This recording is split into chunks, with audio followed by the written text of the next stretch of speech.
Go ahead and go live, y'all. Until everybody else comes. Yeah. Live. We're going live. Live.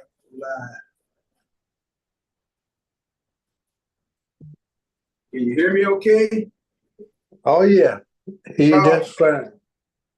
As we do every Sunday from 6 to 8, as you all know, I want to welcome everybody to the Northwest Austin Council and be a part of the Northwest Austin Council. We've been around 52 years.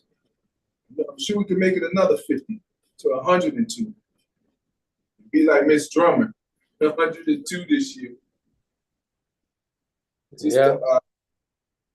It's a short recap. Let's just talk about that. From yesterday. Yesterday was a pretty eventful day. 1 2 1 2.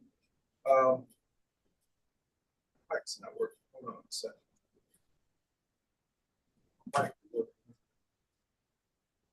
Mic's not working.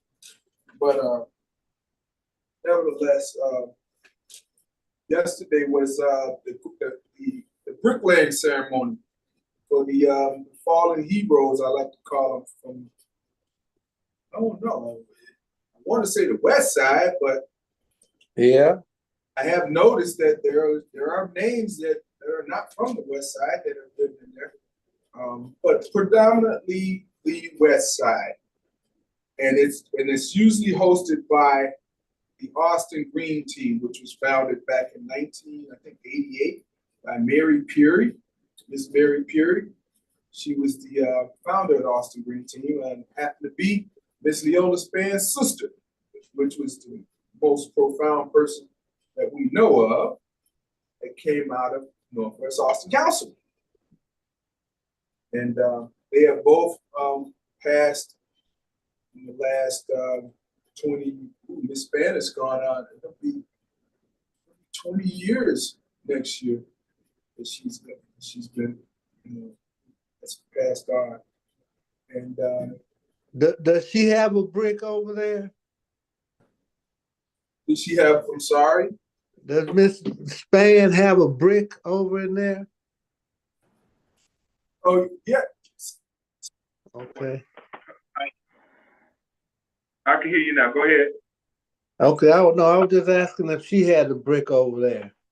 Oh, most definitely. She's got one of the big, they give monumental bricks or plaques to the, important people. Yeah, she definitely has one. I saw it again. I've been going there for over 20 years to the bricklaying. Unfortunately, every year I tend to know people that have moved on, and that's the only way you get a brick is, yeah. I remember Butch and I went to the bricklaying ceremony the year before he passed. And, we weren't even thinking like that, but I ended up getting the brick in there for Butch the same year that he passed. But, yeah. It's an honor to be honored. And did you guys know that park on Laramie in Washington, it's a state park. It's not a county or a city. It's owned by the state. Believe it or not. And it's been there for a long time. I've seen photos of that corner back in the 20s when there was horses and buggies. I guess somebody had taken a photo from the bell tower of the church, St. Martin de Porres, which has a new name now. It used to be St. Thomas Aquinas, then St. Martin de Porres. Now it's St. Simeon. I'm not sure. I forgot what it is. But nevertheless, yeah, that the bricklaying ceremony was pretty great. It went pretty well. They honored 4 people. One being Mr. Willie Ferber, which was a member of the Green Team since probably almost the beginning, and the Block Club president for over 38 years, or 30 some odd years. Secondly was Roy Williams, which he also lived on the same block that Mr. Ferber lived on, but they have a pretty strong block club, 1200 block of Menard. And Roy Williams was known for helping the kids in the area and on the block. He would host Halloween events, and he turned his whole garage into like a sports center or something, because he has all these big TVs in his garage. He's got about 6 or 7 big TV televisions, and they're not flat panels, but they're the old CRT screens. And he would have people come over and play spades in the garage, and then we would always have candy and stuff for the kids in the neighborhood to come. They wanted to watch cartoons or whatever, or do video games. And pretty well known guy for the area. He used to always tell me, he's like, "I know you, Steve." Yeah, and I'm like, "Okay, you know me. You over at Northwest Austin Council." I'm like, "Yeah, you right about that, Mr. Williams. You right. Been there a long time, And the third person that was on it was Donna Kanafis, which many of you may know or knew as the head librarian of the Austin Branch Library on Race and Central. She was the head librarian for many, many years until she retired. And she lived in the neighborhood. She lived right on the corner of West End not West End, Midway Park and Waller. Where the two churches, there are 2 churches right there. They faced each other. And she was the first house next to one of the churches. And she lived there for many, many years. And she was also a member of St. Catherine's Catholic Church on Washington and Austin for many years. And the fourth person was a lady. She had an organization called All something. I can't remember the name of. I don't know if I quite knew her, but I think I heard of the organization before. She ended up getting a brick there alongside someone said her grandson. So I didn't know who her grandson was also. Maybe I had to figure it out. But yeah, he ended up being one of the individuals. So there were 4 bricks laid yesterday. It's probably one of the in many years what I've seen the less amount or the least amount of bricks being laid. I mean, I've seen ceremonies where there were like 8 bricks almost in 1 year that were laid. But it is an honor. Unfortunately, it's the honor that you have to die first in order to get a brick in your name. And you have to be recommended by one of the members.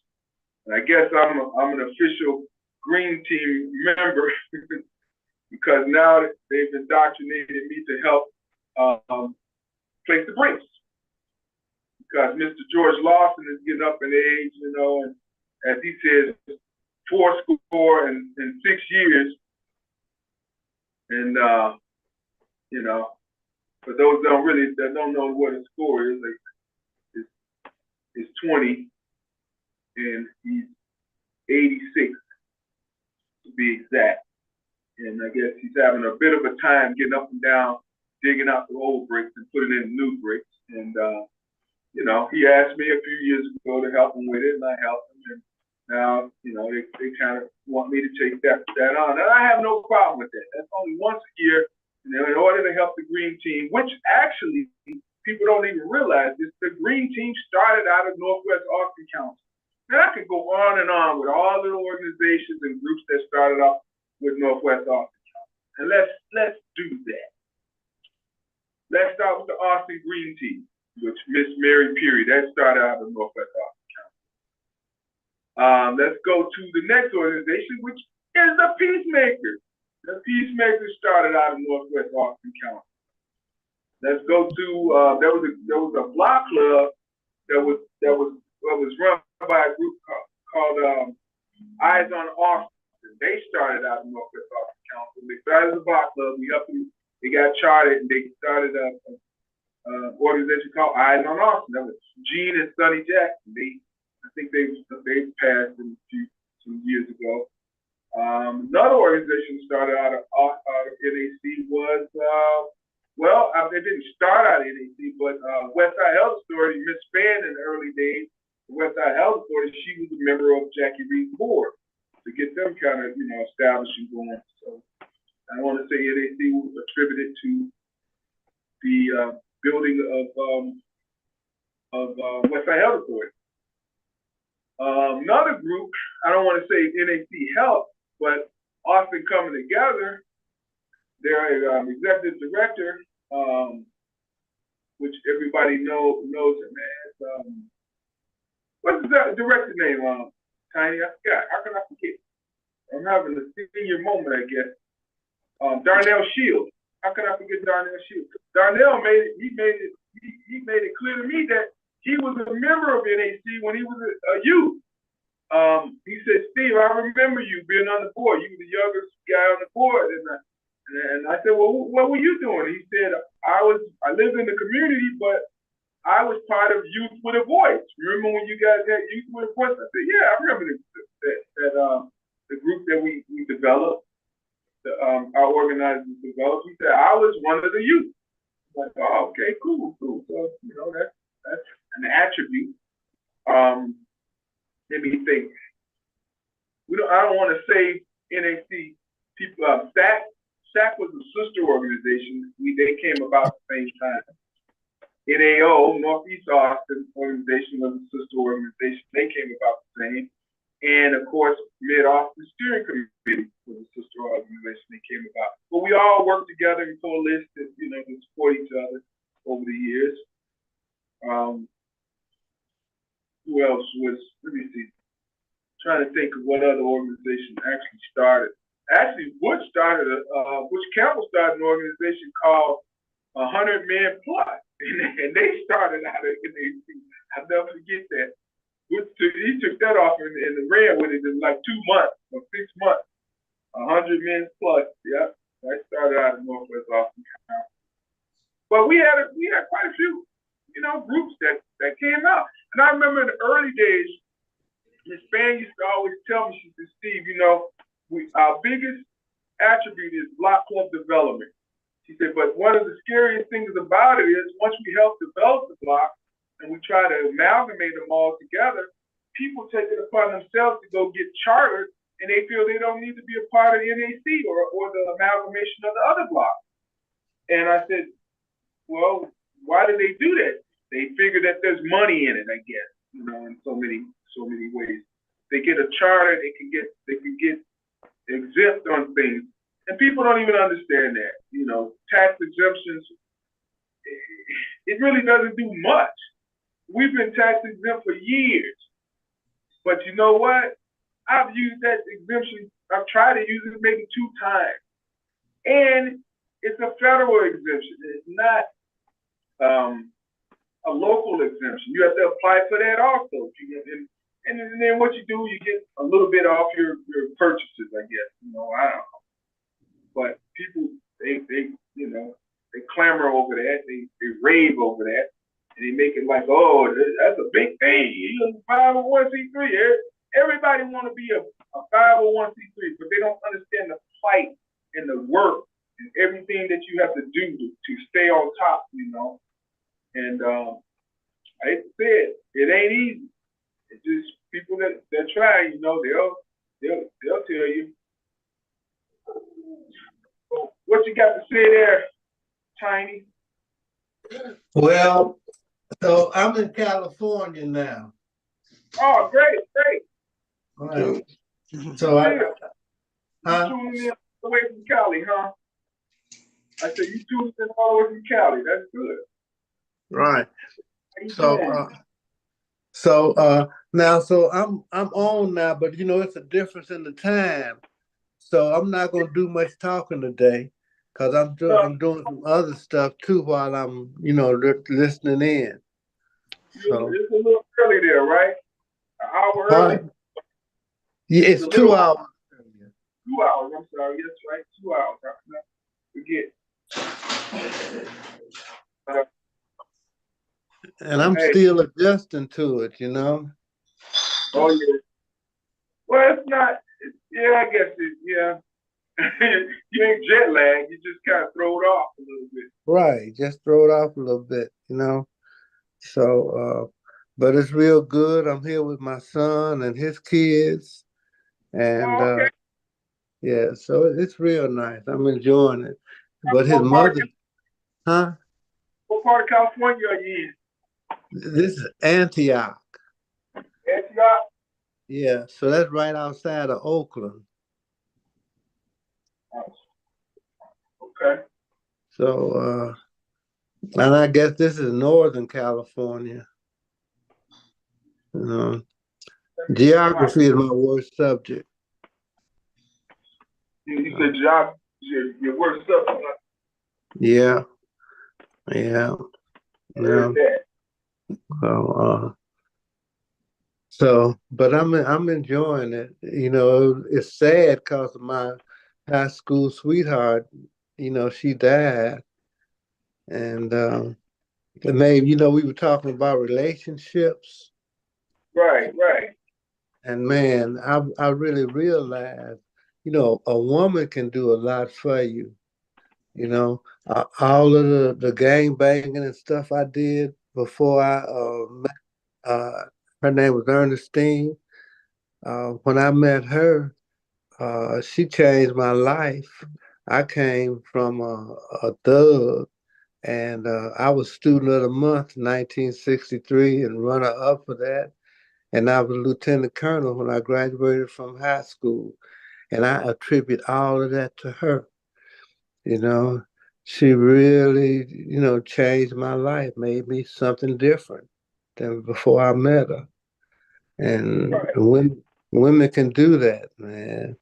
And she never told me anything like stop doing this or you should be that. I just became those things when I was with her. So Right. Right. Wow. so so it was great. It was great. Now I'm not in the same room with my son. He's a poet. And if he was here, I would let him do the poem he wrote about me. Make me feel real good, you know. So but that's what's What's your new. son name, Tiny? Huh? What's your son name? That's the first time I ever heard you mention him. Yeah. His name is Alan Evans Jr. Oh, okay. Okay. Now, but we called him Genius because when you know, me and his mother, we were like 18 or something when he was conceived. And Right. he would be kicking. And so we went to the doctor, and so she told him that sometimes he'd be kicking. And the doctor said, that's impossible. If you know, he's not developed to that stage, and if he was doing that, he would be a genius. And while we were in there talking to the doctor, he started kicking. You could see her blouse, you know, going up, and Right. so we call him genius, you know. Wow. Right, and he's a poet. He's really a good poet. You know, I mean, it's just natural to him. You know, so it's good. You know, when death or something occur, it's good to have somebody to share it with you. So And that was his yeah, mom that passed, right? yeah, that was his mom that passed. And the minister that did the service was her nephew, and I've known him since he was a baby, before he Really? was born. You know, so it was a real nice ceremony. And Steve, I think I'm gonna send you the link for that. You know, Okay. Yeah, and you appreciate that, man. yeah, right. You My know, condolences to you and your family, man, because you've been catching a lot, man, with your grandson a couple years ago and your yeah, friend, you know. yeah. And I just lost 6 in 2 weeks. You know, Wow. and you know, my father and my wife's mother, they both said they lived to be, you know, in their 90s. And they said that the thing about living is that all of your friends die and you don't have anybody to talk to. And they both say because the young people don't know what to talk about. Right. That's So, funny to say that, Tiny, because I was just talking to my wife about her great grandfather mhm. born in 1901, and he passed. He was like 90, and I said I was asking. I said, did he have brothers and sisters? And she said, we don't know. And I'm like, why do you think he never talked about his mother, father, brothers and sisters? And I said, maybe when you get older, like what you just did, you the only thing that's important is the now and the future. You Yeah, know, so they don't share what was anymore. right. You know. At So 90, didn't talk about. I mean, we to this though, I'm sure somebody in the family got to know if he had brothers and sisters, because when they all left Mississippi, we did find out there's still some relatives, somebody with that same name in that town. We found that out just recently, and we figured they gotta be relatives because it's a one railroad town. Well, you know what I mean? yeah, One railroad town that goes through town. So, but yeah, I think that's so much true that if you do get to a certain age where the people around you are so far between. I mean, that came up with you, and the people around you, they can't relate. yeah, yeah. Yeah. So, you know, but No, I wanna get old. for sure. Which the topic of our show today, Tiny, is health, Yeah, and we're gonna talk about health in many ways. Health when it comes to healthy communities, health when it comes to a healthy society, health when it comes to healthy people. Being healthy. What does it really yeah. take to be healthy? And what does Mm. that mean, in the long run? What does that really mean to be healthy? A lot of us, and me being one, I used to always say to my man, I'm like 50 something years old, and I've never been to the hospital other than the day I was born. Okay. And then I think by the time I was 52, I cut my hand. And I ended up with 7 or 8 stitches, doing something foolish. I was trying to put a door with a window, had a window in the door, and I was trying to put the door in the dumpster, and I pushed my hand through the window, putting the door in the dumpster, heavy door too. And I was doing it at Mm. night. Didn't have any business, just trying to get it out the way, doing something. And I did it, and ended up going to the emergency for the first time for any kind of stitches or anything like that. And then recently, I ended up coming down with diabetes and dealing with that, which was kind of like, how did I get this? When I was a kid, I always heard about people talking about, oh, sugar. The only Yeah. who gets sugars. And I'm like, yeah, well, okay, they need to take the sugars out the candy then. So I'm going to Okay. eat this. And as a kid, yeah, I ate plenty of candy. I ain't gonna lie about that. I used to eat Snicker bars, Hershey bars, and hard candy, any kind of candy cookies. I ate it. But Yeah. metabolism for me at that age, didn't matter. I don't want to say I would prefer candy as a kid. I don't think I would have preferred candy over regular food, but Yeah. I prefer a good meal and then eat some candy, but nevertheless, that all goes hand in hand. It goes hand in hand with how you end up. You know what they say? It ain't so much how you start the race, it's how you end up. Yeah. And Finish. let me say this, like you, I didn't feel no pain.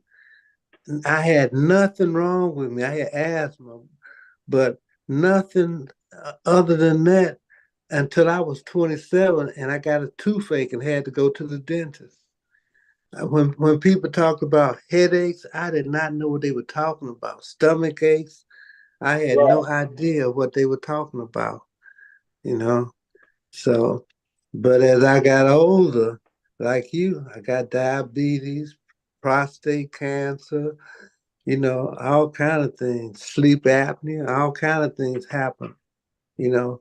So, right, but but that the guy that was on the show, Dr. Hoppy, yeah, I've been going to him, and he's teaching me about breathing, and he said that he can take me back to when I was about 30, you know, uh, just by learning breathing techniques.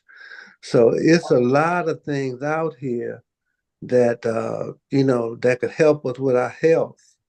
And right. and maybe you should try to have Dr. Hoppy on again, Oh, I'm cause he, definitely I'm gonna start working with him also because oh he's right. yeah, He's local. He's right here, right, right out on Chicago Avenue in Humphrey. He lives. So right, he's a good guy, and then he's got some. He's well known. Many people know him and have known yeah, him to do great things.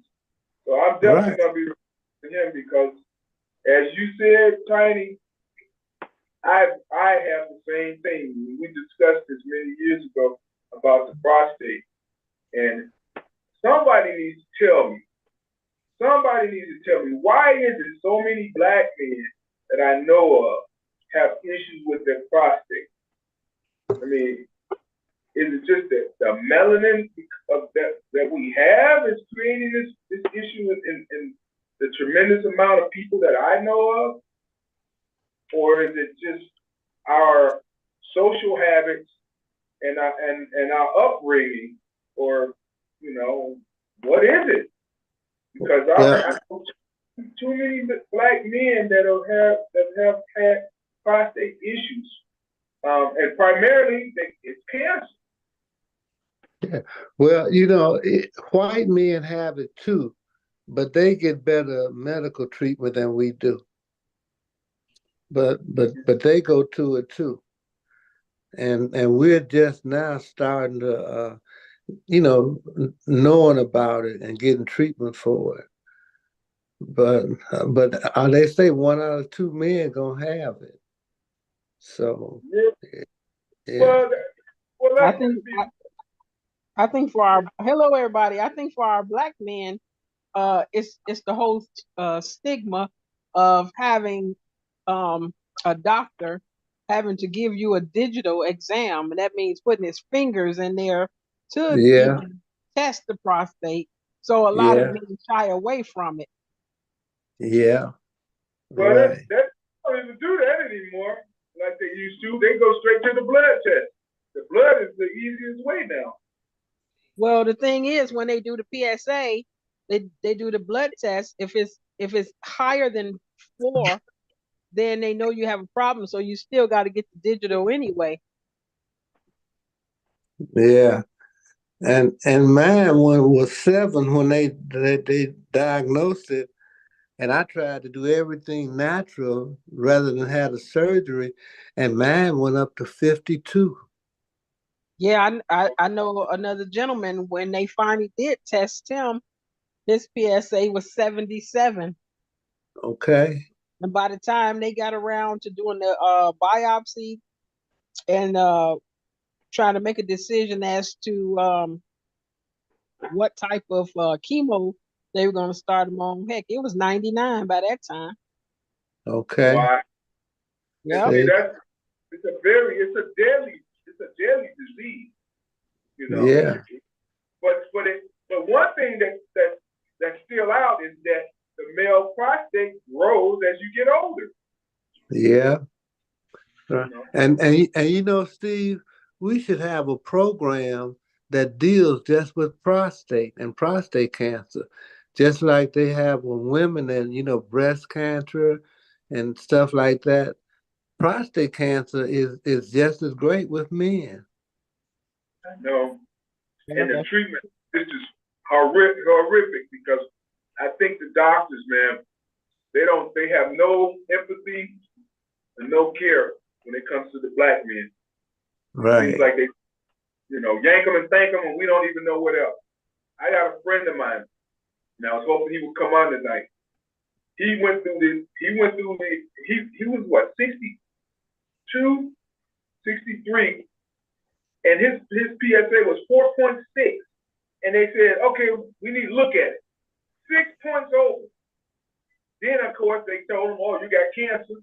Then they told him you got to take a treatment. So he opted for the radiation treatment. When he took the radiation, they messed his intestines up, and he walked around with a colostomy bag for months because they messed his intestines up doing the radiation treatment. And then he ended up a month ago. Having to go through an 8-hour surgery for correction, and he still got to go back for the rest of the correction surgery.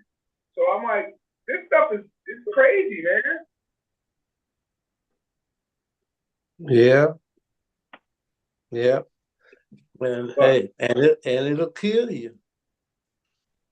It Yeah. sure will. The gentleman I was referring to, they diagnosed him.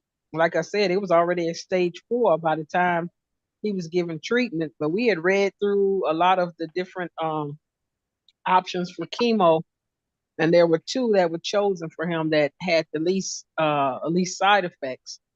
And so he goes into the hospital for the injections, and then the other chemo meds he takes daily. And he's been taking those chemo meds for the prostate cancer since 2019. And now, What? yeah, and now the levels have gotten down to where they're non-detectable. But the doctor Oh, said if he comes off the medication, that it's a chance it's going to come back even more aggressively. So he still takes the medications to this day. Wow. yeah. Yeah. That's rough. I You just know? think it's a social, economical thing for black men. Well, you can get either one. You got to change the name.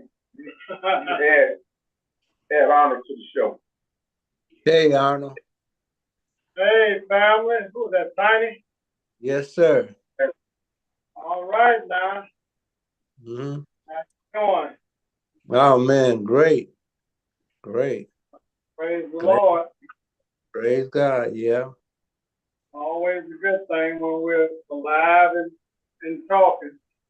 Yeah. Yeah, we're talking about health, Honor. We're talking about prostate cancer right now. Oh, And, man. a lot of people, man, it's just been a roller coaster. I mean, even for myself, and I'm trying to navigate through this whole thing, and I've run into so many men that are like, man, I got it, and I had to do this, and I had to do that, and they did this, and they didn't do that, and they did this, and I'm like, man, how did we get to this place? How did we get to this place? I mean, I tend to think it's a lot, like Tiny said, the healthcare is not the same for the black man as it is for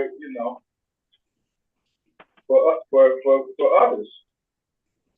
Well, there's a docu series that's running right now called The Missing Link. You familiar with that, Tiny? No, I'm not. Okay, I'll try to get it over to you. I've been sending it to my good brother. Yeah. Like I say, a lot of good information as well as some other doctors and herbal doctors or natural, holistic, whatever, however.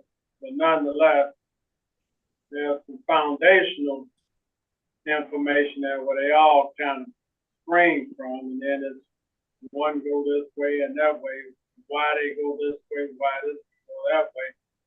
So it's some good information, and obviously It's on the internet, and anyone could send in their email, and then you can tune in when it's dealing. You know, usually they run for about a week to 10 days, and a lot of good information covering the diet and the natural treatments that's out here, as well as medical treatments. In some instances, it combine both, you know. But nonetheless, the information is out here, and then the individual has to make up his or her mind in regards to whether they want to follow through with that therapeutic approach. Well, Tiny just talked about Dr. Hapi, and his practices. You know, he teaches breathing along with some other, you know, yoga and some other things, healthier eating and eating living. But you know, I think from my perspective, I think you need to look at both. Yeah. You know, you have to look at both. You know, the holistic way, what they call it, allopathic medicine and homeopathic medicine, both ways. You know, tie them in together, because this thing is too much, man. I got another friend of mine. He had his removed, and he's about a year or so ago, and his prostate removed, and he's having problems. You know, other problems with infections, and you know, down the line, a whole bunch of this, a whole bunch of that, and he's not even 60 yet. So I'm like, man, this thing is, you know, like I remember years ago, all you heard was black women having hysterectomy. I'm like, what is with all of these hysterectomies? And I tend to believe that they were not all of these hysterectomies. The majority, I want to think, probably were not merited. Yeah. I'm just thinking this, you know, I'm not 100%, but I'm like, why so many? Well, look at all the dialysis clinics that are coming up everywhere in our communities. And now you hear about so many people that now have to go on dialysis. That was unheard of too. Right. I mean, let's just review this. Okay, so I'm from the South. Now, mind you, I'm from LA, for all y'all that don't know. That's Lower Alabama, Mobile to be exact. We didn't really have no chickens, cows, and all that kind of stuff. It's a city, you know. It's a metropolis. We got some. Well, they got more than one skyscraper now. They got about 4 or 5 skyscrapers now. They booming, you know. But even then, we ate a little healthier, because I remember we were big on gumbo. I remember that. We used to eat gumbo, crab gumbo. We used to go down to Fisherman's Wharf and go crabbing, and we ate crab gumbo. You know, we ate healthy, I want to say. And it was stuff that was already out there. You know, it wasn't uncommon to go get a bay leaf off the end of the fence and you throw that in your food. It wasn't uncommon to you see figs growing on the fence. Grab, you know, figs. Pecan trees were everywhere. You know, everybody had pecan tree in the yard, even in the project. I didn't even know we lived in the project until I went back. I'm like, this is a project. But we got upstairs, downstairs, carport, backyard, hang your clothes, sandbox, pecan tree. I mean, I didn't know until I saw the rapper Rich Boy.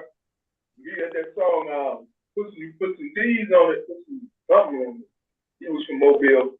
And then it was like, that's the project. That's where we from. But nevertheless, I think we lived and ate a little healthier. I don't know. I mean, think about the practices up until the 70s. Everybody ate pork. I remember being like 7 years old, and they was like, oh, it's not healthy to eat pork. I'm like, no, I only been eating for about 7 years. You know, not even that, probably 6 years. You know, when you're a baby, to 2, you still eating. So I'm only eating for 5 years. I'm like, now we can't eat the meat. So I kind of came in on that. But and I wasn't digging it because I'm like, I kind of like bacon. I don't get a lot of it, but you know, when I smell it, it smells good. When I taste it, it tastes good. And being poor, we didn't have bacon in our house every day. That was like a couple days a week, and we had some bacon and skip that. And it was thrown in some rice, bacon and rice, you know, right? Some little bits of the rice. So, nevertheless, I still think we ate relatively good because we would always eat something green, some cabbage, some greens, some collards, some turnips, some what's the okra, man? I don't like those. That was some stuff. I mean, I don't know. And okra came from Africa, and that's good for you. What's the juice for you? Okra. Pardon? What does okra do for you? What is it good for? It's good for, like, I think, high blood pressure. It's 2 or 3 things it's good for. Dr. Hoppy told me I should eat okra.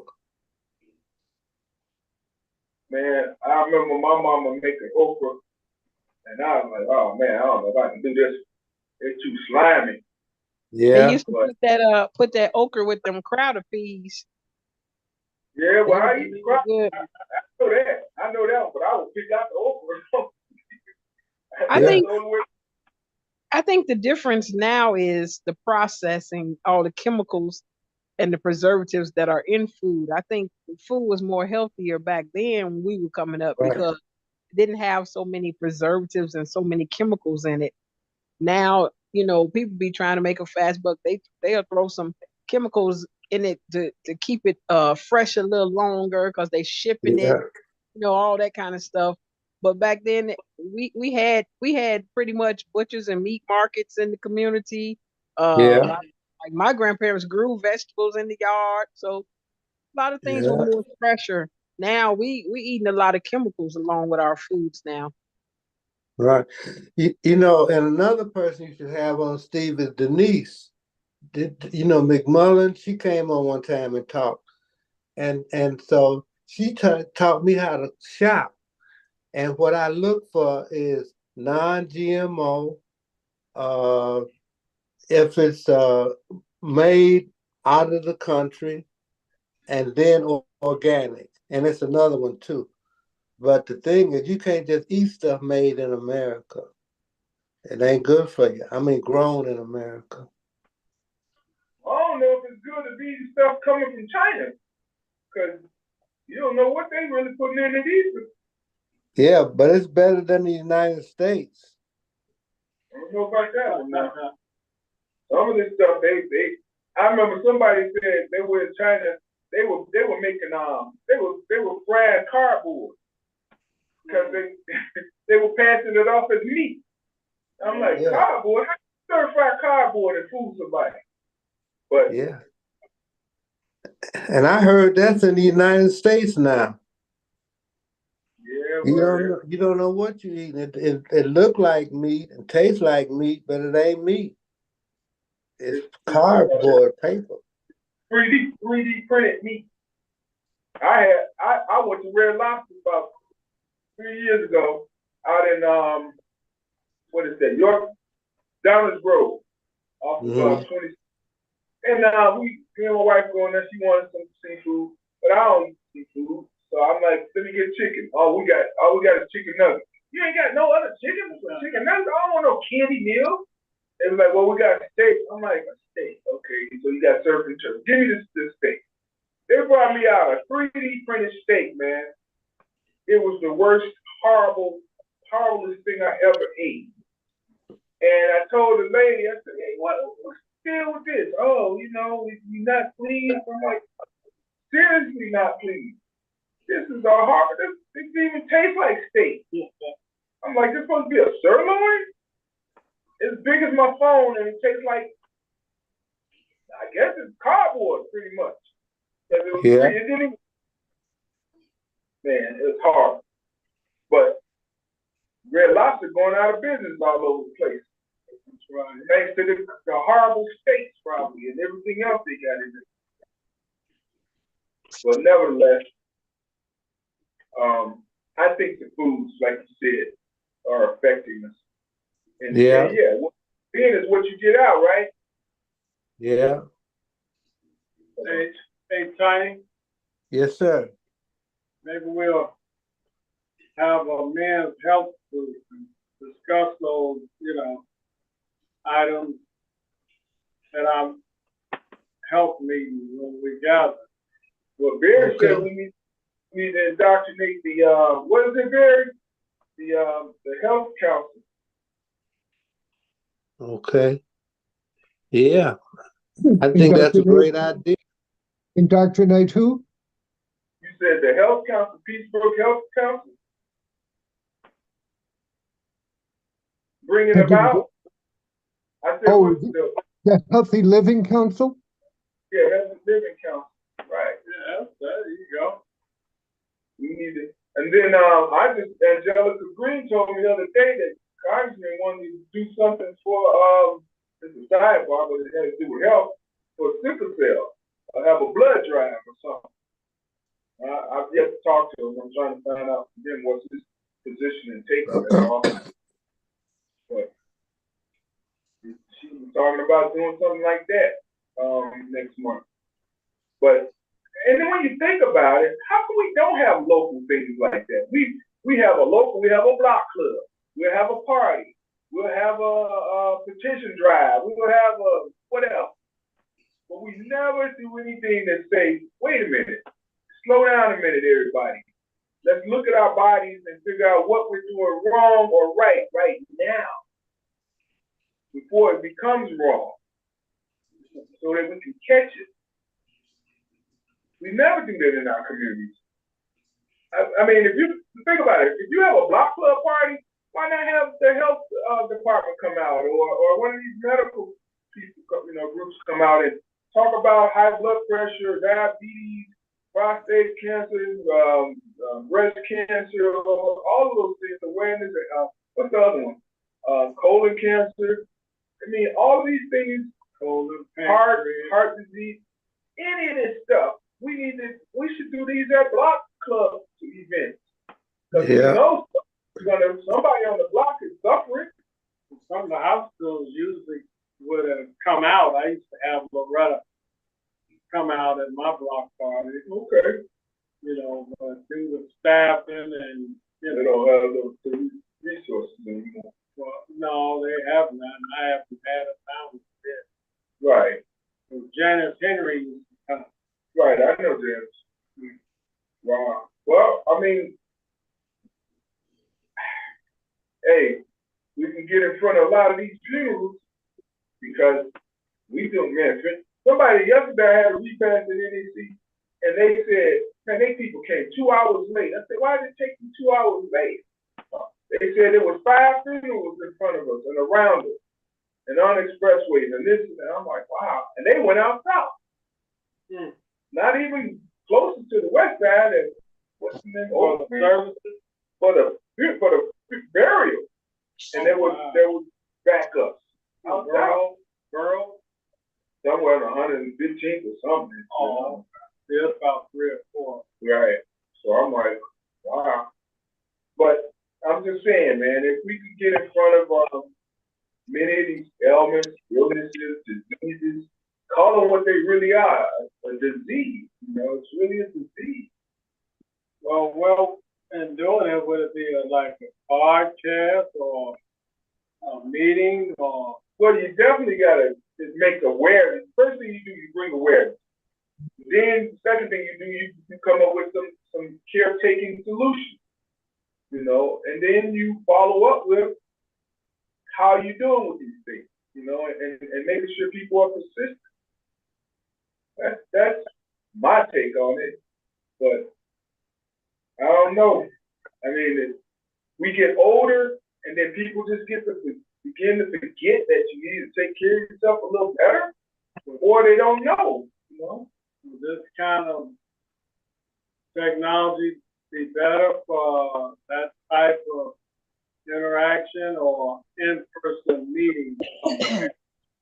I don't really have the answer, but I mean, I'm willing to do both. Right. Well, I just know that. One for the men and then one for the women.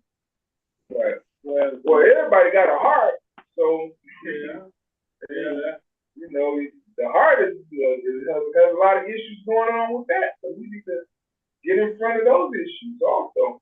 I want to say a friend, and you guys probably, well, some of you know him, Camilla, you probably know him, Dr. Rogers, Cornelius Rogers. He's an internal medicine doctor, and he's pretty astute. He helped me with some things, and he's a good friend to the former Cook County head of physician over the county, Dr. Terry Mason. He's a good friend of his. They went to medical school together and so forth and so on. But I'm like, man, and Danny was doing this at one point. Danny was doing a Monday night called a date with the doctors or something like that. He was doing that. Is that with Nikki Hawkins? Yes, he was doing that. I think they're still doing it. Yeah. That's what we need to be tuning in and telling people to go. Because it's an open forum. You say, hey, I got a question. Can you answer this? I have an issue, or I know somebody. That's what everybody always say. I know somebody that's got two heads, and the third head is growing too. And then you looking at the person, hey, that's you. You got two heads. It wouldn't have to be you, would it? The other head say, no, it ain't us. But no, man. I mean, and God forbid we talk about the big issue, substance abuse and mental health issues. Those are crash courses right there. It's prevalent everywhere with those issues. What are you about to say? Well, with women, it's breast. I'm not just saying that's number one or number two, but it seems like when you're dealing with women issues, breast come up, and then with men, prostate comes up. So, well, cervical. I don't know how to say that. I remember a few, 15 plus years ago, we did a cervical and colon cancer, I think it was colon cancer awareness event. And we tried to we had here at NAC, we had all the medical people come out, we had tables all the way around the room and all this stuff. We had the van outside, the HIV van at the time came out. And that's something we don't even talk about no more. Last time you heard somebody talking about HIV. Think about that. That was the biggest thing, all through the 80s, some of the 90s. Like it didn't go away. Look at COVID. It didn't go away, right? So it's coming, kind of uptick in the States now. Oh, really? Yeah. On the uptick, as getting in the warmer months, people are out and about. Right.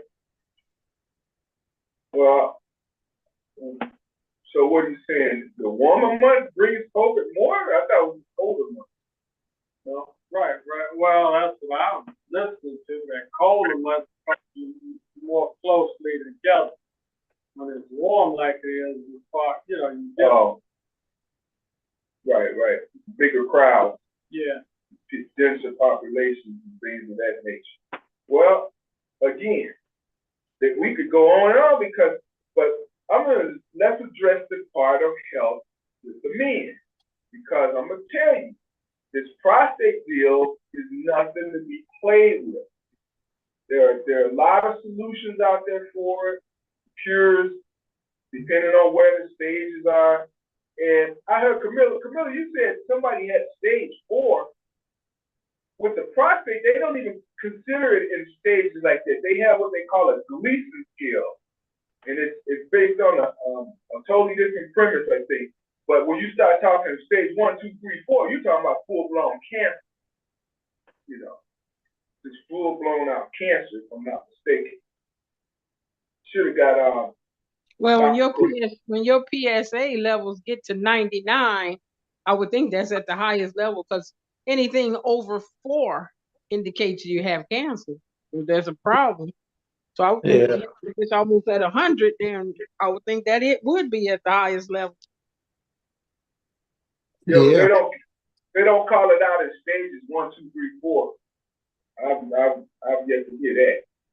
And the reason I'm saying that is because I went around for years and nobody said anything until a nurse called me and said, "Hey, Mr. Robinson, I'm calling to a telehealth conference with you." And first she goes, "How's your cancer?" I'm like, "What cancer?" She goes, "Well, since you have cancer." I'm like, "Who said that?" Right. And I said, I've been to several physicians, and none of them have said anything about it, even my primary care. And he was the one that recommended me to the prostate, the urologist and oncologist. And she said, "How did it go?" This and that. I told her. And then she looked at the charts. Oh, okay, yeah. And never said none of this. So I go back, live it. That 2 years has gone by and nobody has said, "Steve, you got cancer," until a nurse called me with this crap. So again, then when my primary care goes through, she goes, "Oh, it's not really considered as." Let me read up on it. Wait a minute, you're supposed to read up on it before I came in here to tell you what happened when I went to the guy. So now you telling me I got to go back and figure out what this nurse is saying because you're backpedaling or whatever. And she goes, "Oh yeah, it's different. It's called out on a Gleason scale, and the scales are Gleason this, Gleason that, blah blah blah blah blah." And technically, yeah, because what they said to me was, "You have irregular cells." Nobody said cancer. And if they do have, I would have said what stage. So it's some kind of craziness going on in that whole field of urology, oncology. I think it's called oncology, yeah, for cancer. Well, yeah, cancer is oncology. Yep. But somebody made a point that they don't hear anything about HIV anymore. And the thing is, because now they have medications developed that you get on those medications regularly, and you can get where it's undetectable. Well, I remember when HIV was I ain't gonna say booming, but was really out there, and Magic Johnson got pronounced to have it. And then he got a cure. But how you get a cure if nobody else got it? Because he had money at the time to pay for the medications. Yeah. And Liberace. A lot of times they already have cures and medications that will help stabilize or cure something. But if you don't have the money for it, you're not going to have access. Yeah. But I'm saying Liberace died of AIDS, HIV. He ain't had no money. All them golden and crystal and diamond candelabras and stuff. A lot of people died. Arthur Ashe. Well, Arthur Ashe was he had money, but he got his was through a blood transfusion. He did have money too. I don't know. Maybe he didn't have no money in his later years, but I know Liberace was still at Vegas making money. And whatever happened with that? Maybe he just didn't care or didn't have the right. I don't know. But it was a phenomenon with Magic Johnson in the late 80s. Because he got detected in the late 80s that he had it. And then by the mid 90s, he ain't got no more HIV. Like, where'd that go? Went out when he wrote that check, huh? Yeah. Yeah. Yep. And then somebody made mention of cervical cancer as well. Like that cervical cancer, that you hear a lot about the HPV virus, and now they're starting to give kids those shots at the age of like shoot 9, 10, 11, 12. Yeah. They're getting those But HPV virus shots. I'm gonna tell you something. I think some of that stuff when you start getting that, I mean, I think the jury's still out on that. Now they've been doing that for the last 15 plus years or more, almost 20 years with that HPV shot. But I think some of that makes it worse. I'm just thinking. I don't know. Well, they weren't pushing it like they are now. Right. Well, all I know is a lot of these doctors, a lot of these hospitals, they're out there doing research. And what do they say? They are practicing physicians, practicing. And guess football, when they get ready to punt it, you football, they practicing in you. So, it gets real funky, Like I said, look at me, 2 years, and I get a nurse call me and tell me I got cancer. Why is the nurse calling me on my phone telling me this? I'm not stupid. I got a master's degree. I understand very much well. My wife was in the room at the same time when we talked to the oncologist, the urologist, and he didn't make it clear. All he wanted to do was do what he wanted to do. Well, you should let me just take it out. Let me just take it. Let me take it. He's like, no, there are other options. I've researched these options. What about it? Well, I don't know about it. We don't do that. I don't know what. And then go right back, and everything's different. From the same hospital, I got a whole different response from the same hospital and a different urologist oncologist.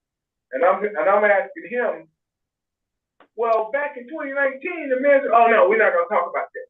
Like hell, it's my health. I'm gonna talk about whatever the hell I want to talk about. You gonna listen? So I mean, I don't know. That's really regular as well, because usually when they find something detected, such as cancer, they don't call you on the phone and say that.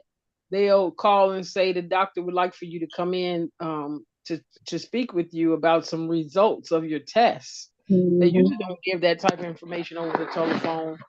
So that's highly irregular. That's the whole point.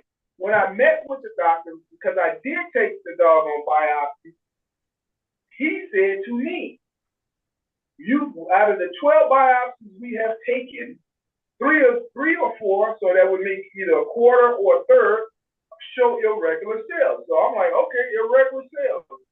What does that really mean? Okay. I don't a third or a quarter, that ain't a lot, but it's something. And then he didn't put no red flags on it like, oh man, we need to move right now. All he kept saying was, well, I think I should take it out. Yeah, you think you should take it out because you're a surgeon. If I went to a dentist, he'd say, let's put a tooth on it. What they put in there, a crown on it. So every doctor gonna say what they, if I went to a foot doctor, told him about my prostate, he said, let me get you a better pair of shoes for the prostate. So everybody do what they do in their field, but they don't follow through properly in my mind. Because I've been there, done that. And if I wasn't questioning and answering and tripping over certain things, I wouldn't even know. I wouldn't know at all. I mean, like I said, a nurse called me and told me my prognosis, and then I had to go back to my general practice, my primary care physician, and say, "Hey, we had a talk after this, after my biopsies and my whole deal with the prostate thing, and you looking at my charts, and you did nothing, You failed to understand." And she's, oh yeah, I didn't look at it like, well, we had a whole talk. So I mean, for somebody to call me and tell me, a nurse, and then she felt so bad. She's like, I'm sorry, I'm sorry. And then she hung up. It was like, I'm like, somebody need to be sorry. I mean, this is horrific out here, man. They like I said, I know a guy that he literally got totally messed up because the way they did his radiation. And I asked I went through radiation. I'm just to let everybody know. I just finished my last treatment Friday, and believe me, this ain't no joke. This stuff was painful. Not during the treatment, but everything that follows afterwards. And I'm sitting there going, okay, what's next? Because I wasn't feeling like this until I started this process. And other than going through, I went through 7 urologists, oncologists, 5 hospitals. And finally, I had one urologist, he wouldn't even look me in the face when we were talking. He looked down and played with his paper and like, let me just say this, this is what we should do. These are your options, and I said, well, and then I did another 12 biopsies with him. And he goes, well, we didn't find anything this time, but let's go back to 5 years ago when we found. Well, let's go back to now. Because why are we talking about that if you ain't find nothing? Well, we gotta err and lean towards the side of that we did find something, then we didn't. But okay, whatever, you can die. But the dude wouldn't even look at me, man, in the eye. And I got to the point where I'm like, I told my wife, stop taping these clowns. Because we ain't understanding what they talking about, because they talking, I don't know.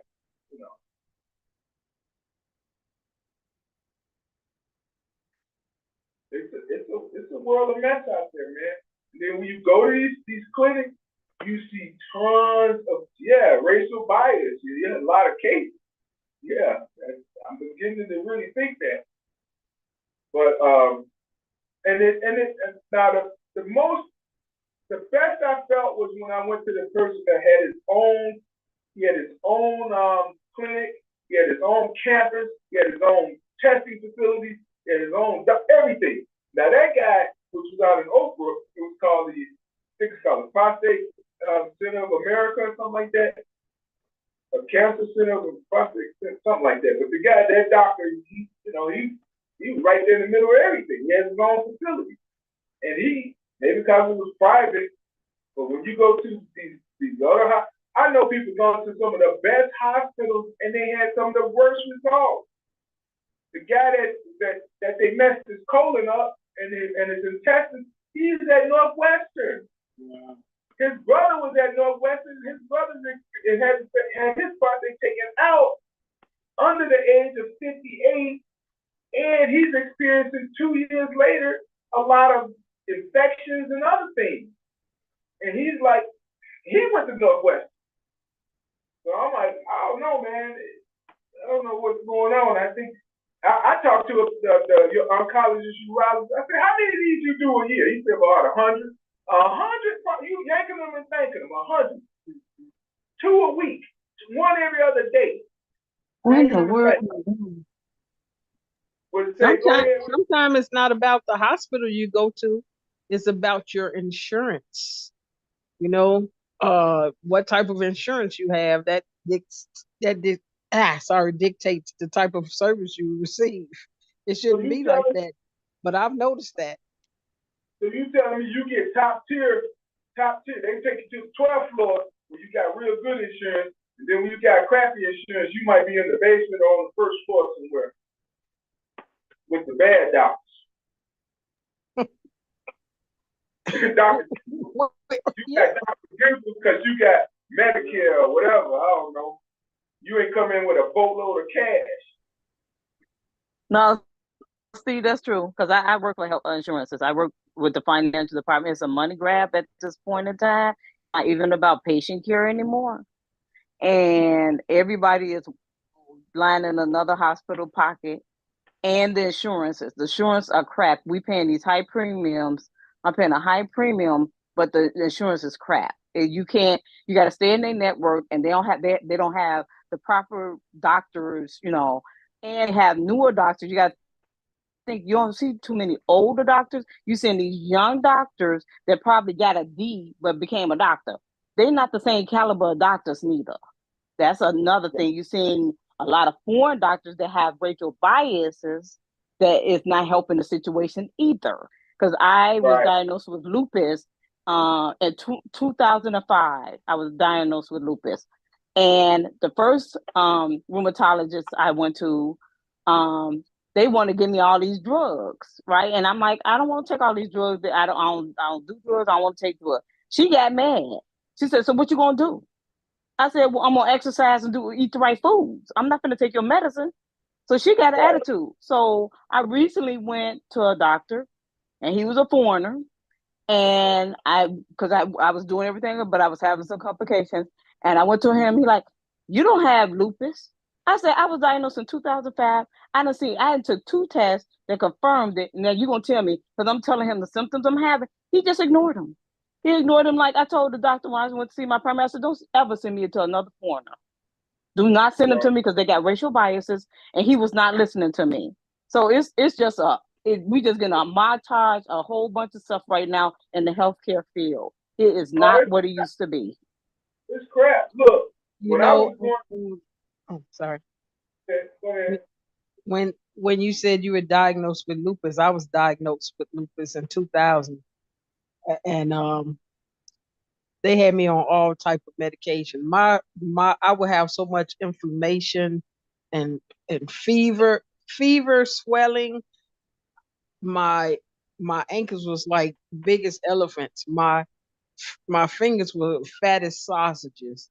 I couldn't even raise my arms up to even brush my own teeth or brush my own hair. Nothing. I could go to lay on the bed and it seemed like the springs were sticking into my back. I would scream out. I couldn't even like sit down on the toilet. I was screaming out. I was in so much pain and body was inflamed. I was up to 400 pounds full of fluids and stuff. And Wow. finally, oh my God, my kids would always like they thought I was gonna die. And like I said, they had me on all those medications. And finally, I'm gonna tell you the truth. I stopped taking every last one of those things. And when I stopped taking those medications, and I was just praying, asking God to just relieve me from this, just remove this stuff from me.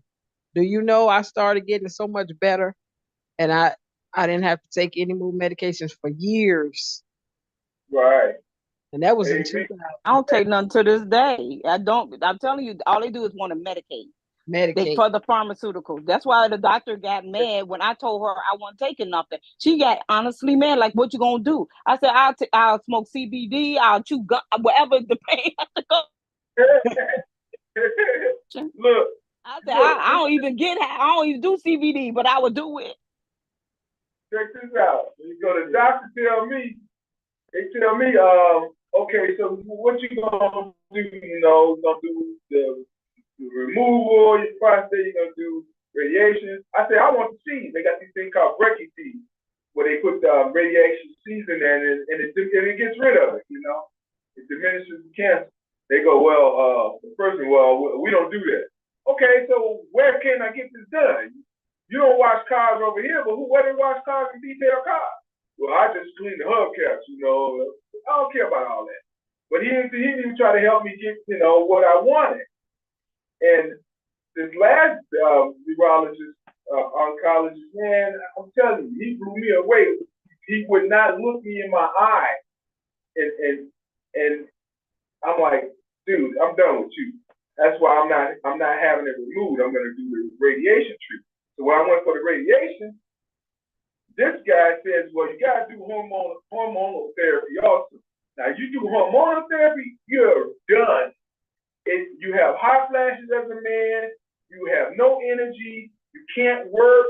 You got to take they shoot you with the hormonal stuff. You got to take pills every day to kill it. Your testosterone, all this, right? So the doctor that was telling me this, He goes, "You working?" I'm like, "Yeah, I like that work." He goes, "You know, we can get you on a disability." He looks over his shoulder like, wink, wink. I'm like, "No, man, I want to work. I don't want to be disabled." I'm like, "What's the deal with this wink, wink garbage?" You know?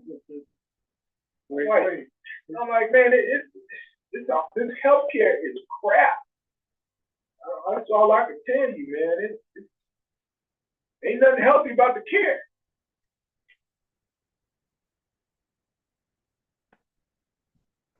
You Yeah, about to say like, for some men with that hormone therapy, yeah, they will experience a lot of hot flashes, the erectile dysfunction, and also their breasts will start enlarging.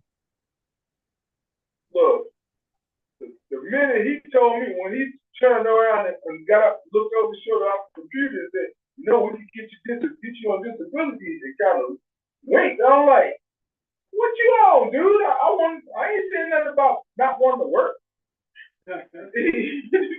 What are you talking about? I already knew that was a scam right there. He was really trying to push you, like, you know, that's something you want, right? Make you, man, get out of here. I'm not doing that garbage. Trying to see. Yeah, trying to tie me to a coffin. That's what they trying to do. That ain't happening. But I'm just saying, ain't nothing healthy about the care, the health care. This stuff is seriously gone wrong. You know, I guess when you're sick, you feel like you don't have no other choice. You know, just you're at the will of whoever's gonna help make you healthy. But that's not a good idea either. Just to let anybody feel like they're gonna bring you back to life. And I've heard some horror stories, and believe me, horror stories they are. A lot of people tell me they go in the hospital for one thing, they come out, they done detected 15 more other things to tack on to you. You know, it's like, wait a minute, that's not what we're working on. Look, even with me, and I ain't never smoked, drink, none of this or whatever, you know, try to be healthy as possible. And I go to the doctor for one thing, for prostate, they come back, "Oh, you got something in your bones. Now we gotta do bone biopsy." And I'm like, "What the heck, man? We ain't doing what we doing with the bones? Oh, you ever broke a bone? You ever broke a pelvic bone? You ever broke a rib? No. I'm gonna break yours if you don't quit talking to me stupid." You know? And then it's like, "Oh, we got to go in there and drill into your bones now." And I'm like, There's a bone density test. ain't no bone density test. They went in there with a drill and an auger and took a sample. And that was nothing that was on the docket, you know, but we could get some more money out of this if we just want to investigate. We just want to, do a little research. They did the bone marrow. They did the bone marrow test when they go in there and drill down into that bone and get that bone marrow. No, they went into my straight bone. Cause look, that's bone marrow. She's right. It's a bone marrow. And she right. It's a bone marrow when they actually go and get the marrow from the bone. That's what they did to you. Yeah. All I know it hurt. Whatever they did, it hurt after the propofol wore off. Cause I'm telling you, right when they put me in there, they had me stressed out like Jesus Christ on the thing, laying on my stomach. And I'm like, I see all these people floating around in the room, and I'm like, I don't even know who the surgeon is. I didn't even get it. Then he bends over, "All right, sir, I'm the surgeon." I'm like, yeah, okay. These people moving machines and moving all this, and the guy said, "What you want to listen to? What music?" I'm like, "Listen to." And then all of a sudden, George Michael's "Gotta Have Faith," that popped on. I'm like, man, I need a lot of this right now. I don't know what I'm doing here. Then all of a sudden, they run this thing. I feel something cold going up my arm. And I'm like, whoa. Then I remember saying, "Hey, when y'all gonna start?" And they said, "We're done." I'm like, "Done?" And that's whatever that propofol, opiate, whatever is in that stuff, man. All I remember when I got up, I felt super relaxed. I'm like, man, did I have a good night's sleep? I ain't had a good night's sleep in a long time, but I feel like I had one today. And whatever they did in my bones, I don't even know nothing about it because I didn't feel anything until about an hour or two later. Then it was like somebody hit me with a train in the back because they went straight to my back when they did it. And I'm like, wow, man, all of this because of one person say this, a nurse say that, a general practitioner, like you said, young. This general practitioner, she couldn't have been more than 34, 38.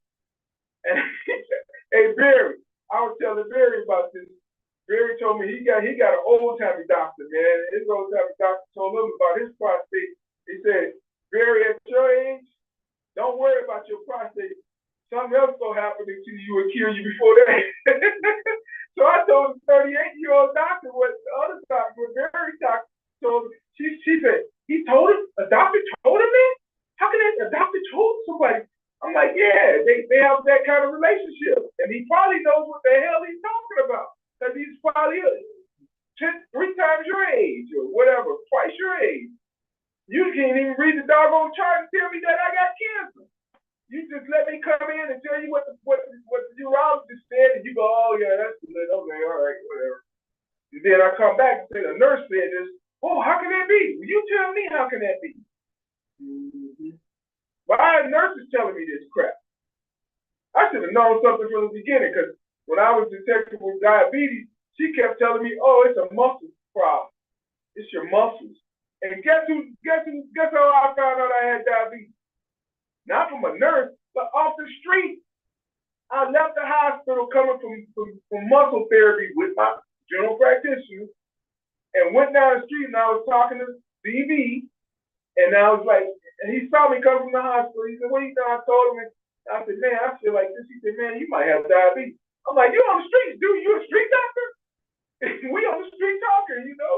He said, yeah, man. I'm like, well, how come my general practitioner, I've been telling her this for 2 months, how I've been feeling, and she ain't detected none of this. She's talking about I got muscle problems. I'm losing 3-4 pounds a week. My muscles are, I'm like, what we doing here? Then when I come back and say, hey, word on the streets, I got diabetes. You a doctor, but I got to tell you what the word on the street is. It's like, oh, well, you know, go get some more testing. Really? Oh, okay. Healthcare, man, it's son of a gun. You know, all I can tell you is be prepared. Because if you ain't preparing yourself, they're going to sell you any bill of goods they can. That's why you got to be your own best advocate.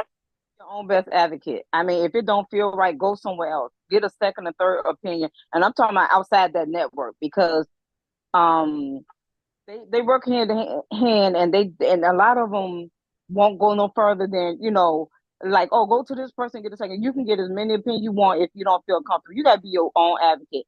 Because when my husband got diagnosed, he had been sick for months. And they kept saying, oh, it's a stomach virus. He was going to West Suburban. It's a stomach virus. They gave him medicine stuff. Months. He got to the point he couldn't keep nothing down. And he was losing weight so fast. And finally, he went to work and he almost fell out. His manager like, no, I'm taking him to the hospital. Get to the hospital. He throwing up and everything. His blood pressure. They did a scope. They did a colonoscopy. Couldn't find it. Did the scope going down your stomach. And then they said, no, it's something. So they did a push. And he had a block as big as an orange in his lower intestine.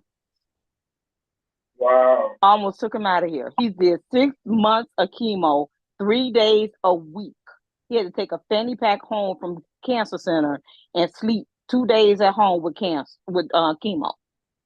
And then after all that, he going through all that, they'll tell you how the insurance works. They tried to charge us for the chemo at West Suburban Hospital because it wasn't a vendor that they use, that the insurance supposed to pay for. I said, I'll be damned if y'all ain't gonna pay for this chemo. It was $10,000 a pop. Maggie went 6 months, 3 days a week. And they wanted me to pay for it. I went to the Department of Insurance. Insurance. I wasn't supposed to. I put every claim because I had access to the claims. I put everything. I went to the Department of Insurance. I bet y'all won it because I was finna sue them. Yeah, How am I supposed to know what vendor you use for chemo? See, that's the thing. Yeah, they will They try to pull that if they say that was not under your network, so you you should have chose someone in your network. They will it's try like that. everybody pass the buck on to the person that's sick. You know, pass the buck to the person that's sick. Who cares? You know, look, I ended up going. I went to UIC. I went to like 5 different hospitals. I ended up at University of Chicago. And I'm gonna tell you what really I liked about that urologist oncologist. He came out the first day I went to go sign the office, sign my name. And he said, Miss Robinson, I'm like, yeah, this guy come out with scrubs on, like he just come out of a surgery. He goes, oh, I'm Dr. Ellison, come on in, and I'm in the middle between surgery. Come on in, let's talk. So anytime I go in any medical facility, I wear a mask because you know why? There's sick people in there, and I don't know which one it is. So I always wear a mask in the hospital. So I'm sitting in his office with a mask on, looking like the Lone Ranger, and he's sitting there with the scrub hat on, the green shirt, the green pants, the booties on his feet, and all this stuff. But he don't have no mask on.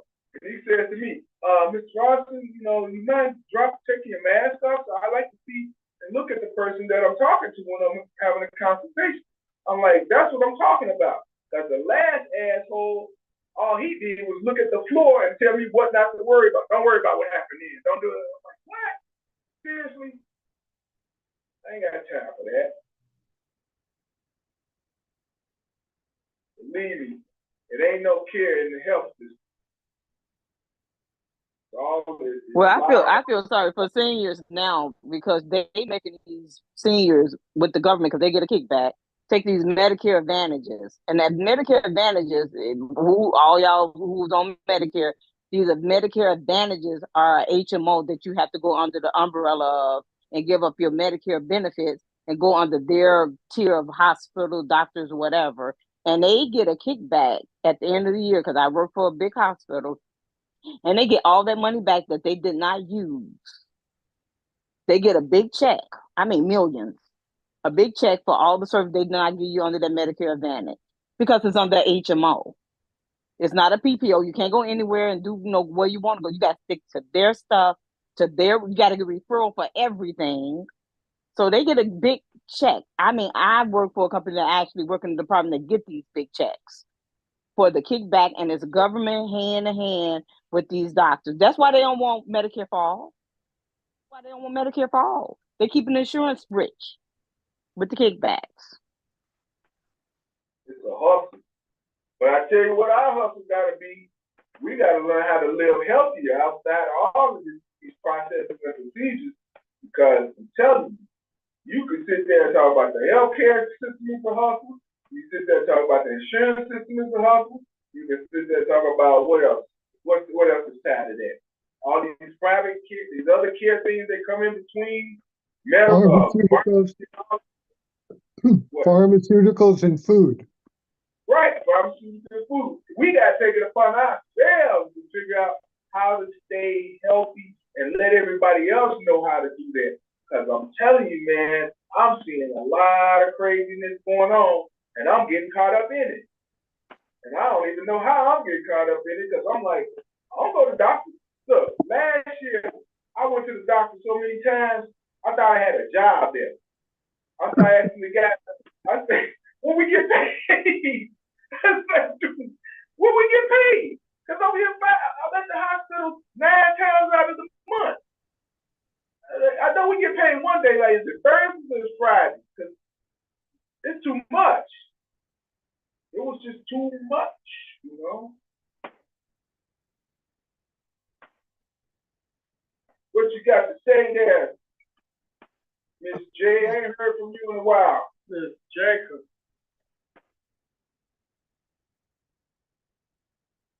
I guess I ain't hearing from you now either.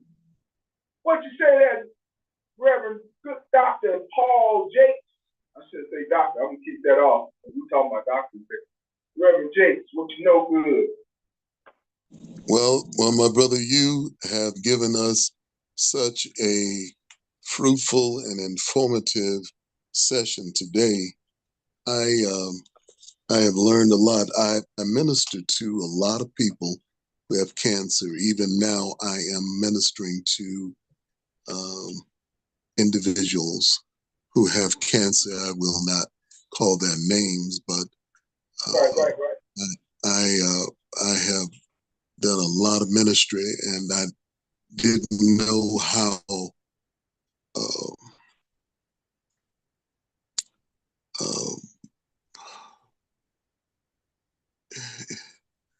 how testing their situations were in terms of their treatment.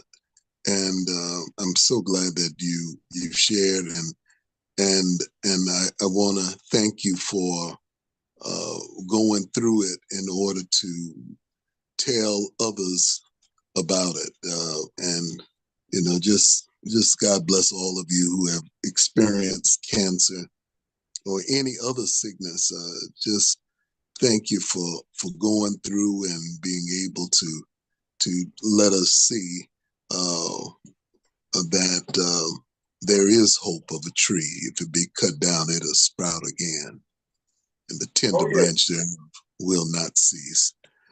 There are a lot who are going through, and but I am giving you the key word. The key word is through, because on the other side of through, there's a blessing waiting for you. Hold fast that your troubles will not last, because there's a blessing on the other side of through. Right. And you have given so much of yourself, and today has just been great. I just also want to let Tiny know that to give our condolences to his son in the loss of his mother. Thank you for sharing much of what you're going through. But today we had the opportunity of feeding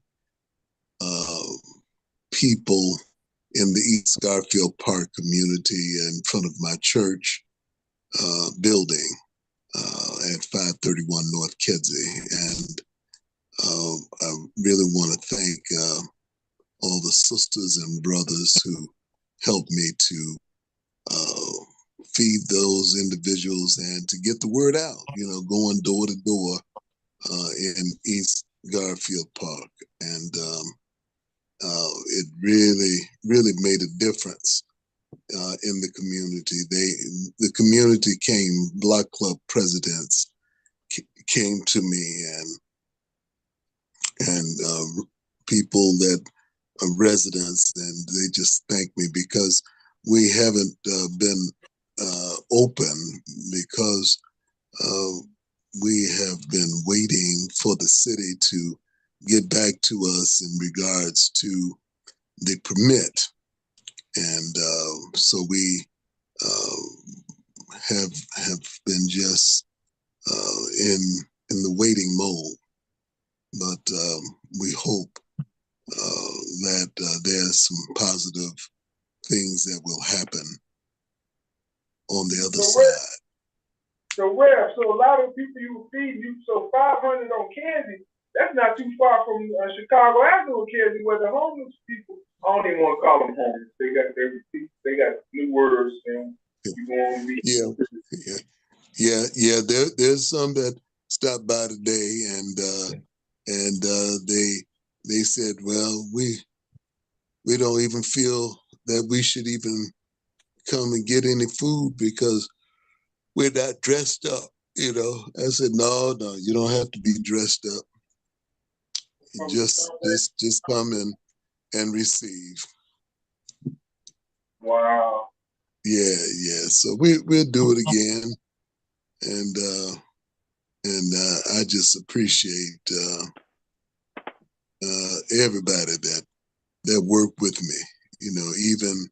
Even one of my colleagues.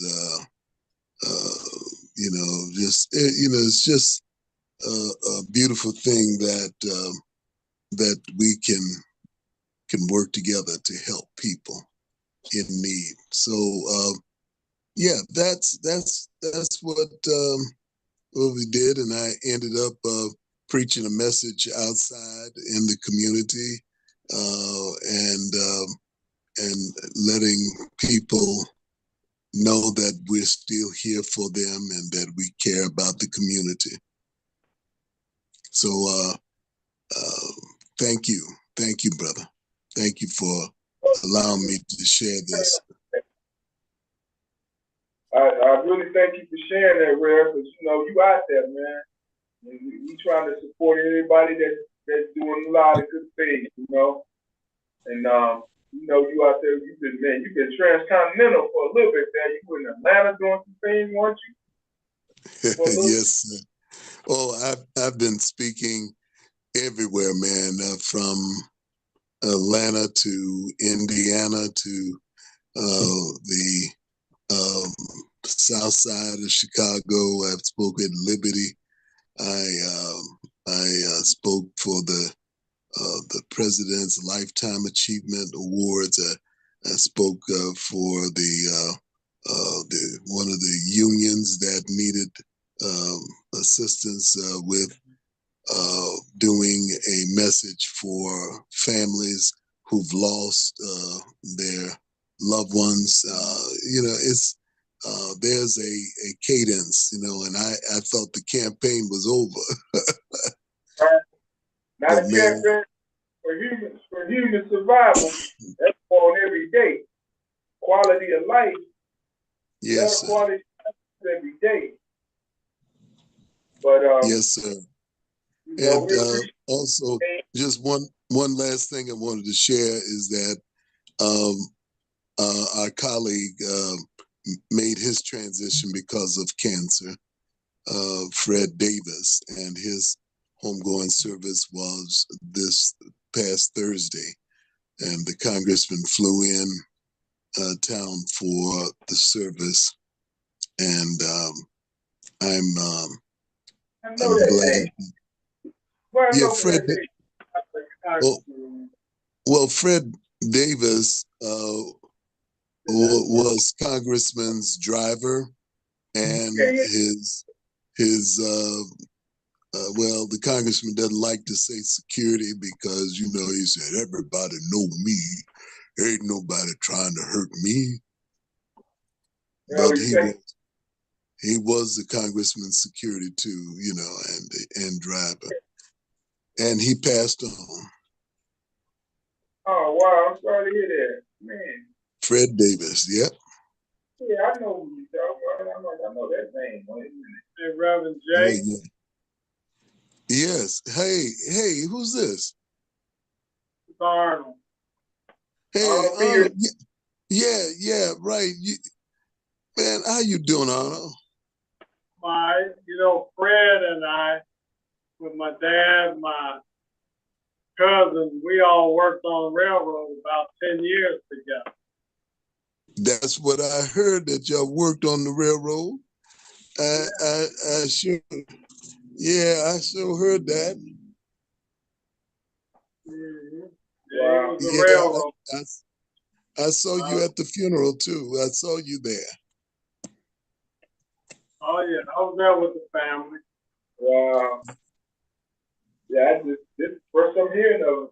I saw Larry Howard the other night. Yeah, he was there. Yeah, I know he's driving for the cars now, but yeah. Wow. Oh yeah, Larry's the driver now. Yeah. Right. Yeah. Larry's the driver. So the congressman went on ahead and hired another driver, and Larry is in town. Yeah. Okay. Larry's a good driver. Hey, anybody seen Willie B lately? Willie Burke. Yeah. Okay. Somebody asked me that. Yep. He's on the scene. He's really still in the community. Real tough. Real tough. Right.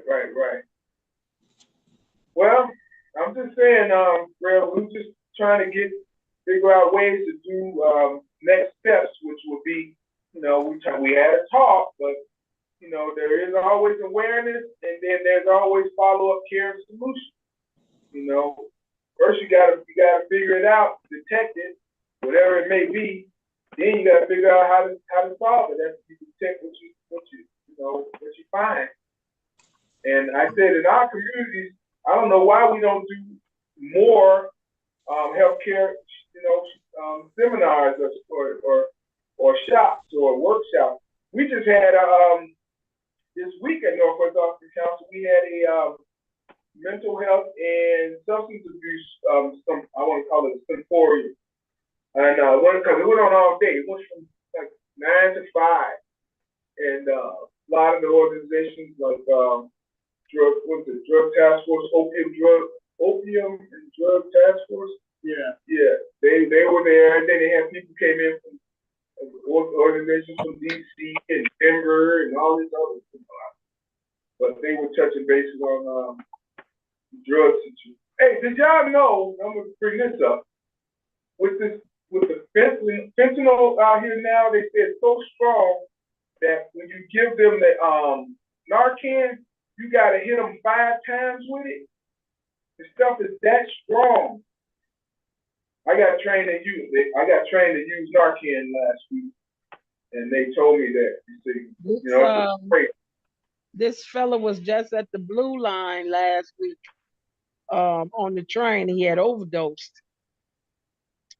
This white fella had he had the Narcan on him, and yeah, he had to hit him like 3 times before he came to. And when he did, he jumped up. He started running because he had diarrhea just that fast. Wow. Yeah, man. He didn't even try to wait. He didn't even try to wait to get to a bathroom or anything. He just ran to the end and just, yeah. Anyway, yeah, he had to hit him 3 times. Yeah, they said you must have hit him 5 times with this new fentanyl out here. I don't even know how we got to fentanyl in our society. I remember when I was a kid, all I ever heard about was marijuana and LSD. LSD and marijuana. It might have been some heroin too. Yeah, heroin was out too. Yeah, heroin is just bad. Well, let me take that back. Heroin, yeah, it was bad. But just bad. Yeah, we're a substance country, man. That's the bad part. We are a country filled with substance. And I don't know why that's the way it is. I mean, I'm sure other countries probably are too, right? Oh, yeah. You just may not hear about it as much. Some countries, I mean, drugs, if they catch you doing that, it's almost like a death sentence. Oh, look at the girl, the basketball player. She had some CBD or whatever. Oil. Yeah. And they about to throw her in the goulash, man, over in Russia. She was in the goulash. Yeah. Oh, yeah. Well, that was political. Yeah. Well, she was a bargain. Chip. Yeah. Well, guess what? She was a bargaining chip, but her chips was about to get smashed, yeah, chewed and crumbled, because they were talking about locking her in the goulash. You go to the goulash, man, that's it. That's a labor camp. You hard labor camp. That might well go to Siberia. They're gonna take you to Siberia. He just got reelected for the 5th term. What are their terms? 10-year terms? The man been in there since the 80s, since the 90s. There was 6 years. Like he's in there 90s. Who is that? Somebody said something. I guess not. Well, I think, like you say, Steve, you should bring together some kind of way to have meetings dealing with nutrition, healthcare information, and the different therapeutic ways, whether it's natural or medicinal as far as bringing about a recovery. Now, again,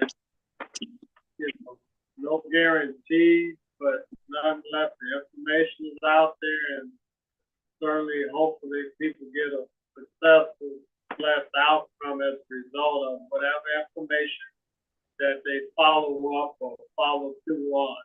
But we need to have that information and bring people in to discuss it and tell us one way or the other. Yeah, Barry. Arnold, I wanted to follow up with what you're saying, because I understand you lead a very healthy lifestyle. Is that right? Well, thank you, Barry. Yeah, I do my best. And I think you've got a message that's important to get out there about the ways you take care of yourself, because I think that makes the most sense, is live in a healthy way, stay healthy as long as you can, and stay out of the medical system. But when you got to deal with the medical system, then you got to do it. Arnold, what were you saying? No, I was just saying I try to lead by example. Yeah. And I also want to mention the Peacebrook Healthy Living Council. And what that's about is all the things that Arnold does to stay healthy, and lots of other people do to stay healthy, like sleeping well, reducing stress, eating well, getting some exercise of one kind or another.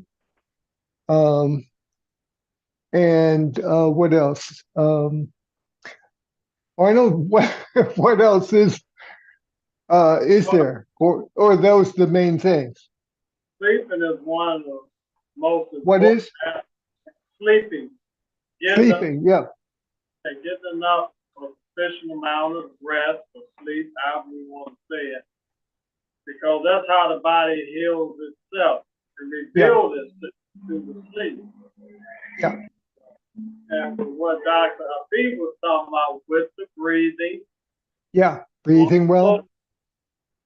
Once, you just have an open mind to what's out here, it's not like you experiment per se. It's just there's enough information to say, okay, I would like to try it. For a better way of saying it. I would at least like to try it. And from my own experiences in trying it, it's been very helpful to me and my health, because I do discuss it with my primary care physician, which I schedule 3 appointments each year, and I go to all the communities, as many as I can, to get the blood test, whatever free testing that's available, I go for it. Right. And then I give him my doctor's name and office number, and I say send it to him. And so when it's time for a scheduled appointment with him, he already has the information. We discuss it, and we check it off. Say, okay, well, I'll see you in another 3 months or 6 months. Blood work I get every year. And what I find out, insurance companies, they cover that cost. And hey, that's a good way of just maintaining health. And all I do is just eat right. So technically what you're saying is sleeping well, eating well, and exercising a little. Exercising and breathing. So the acronym is SEE. Sleep, eat, and exercise well. Yeah. And also reducing stress. Stress-free. Yeah, try to live stress-free. And there's a free app called Insight Timer. Insight Timer. INSIGHT SIGHT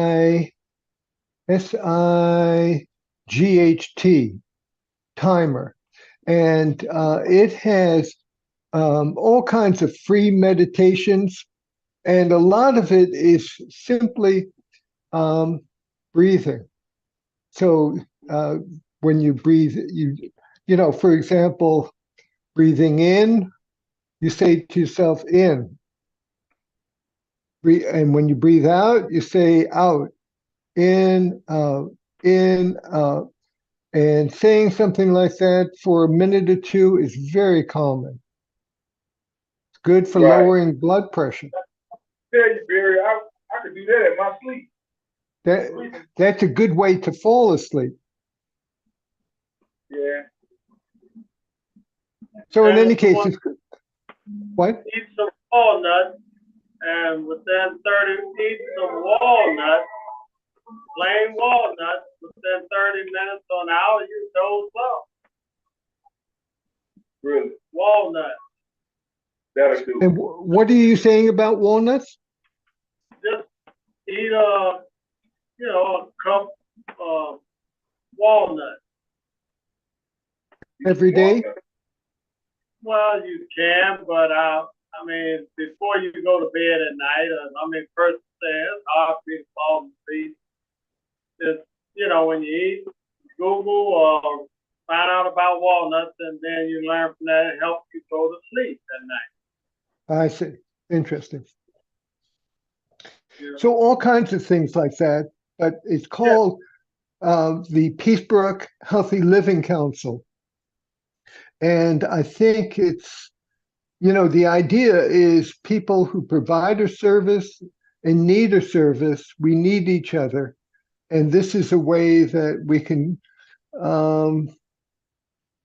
focus on a particular group. Right. So thanks for hearing me. No problem, Barry. We about to conclude in a minute, so let's go around. Right.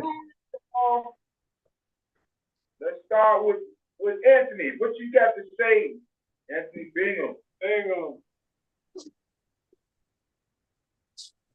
All right, yeah. Hey, good evening, everyone.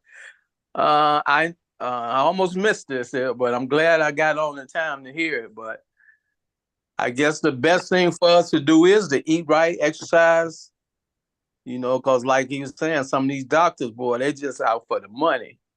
That I know some things that happen to some people too about that. So yeah, so we are our own best advocates. So pray, eat good, exercise, eat the right food.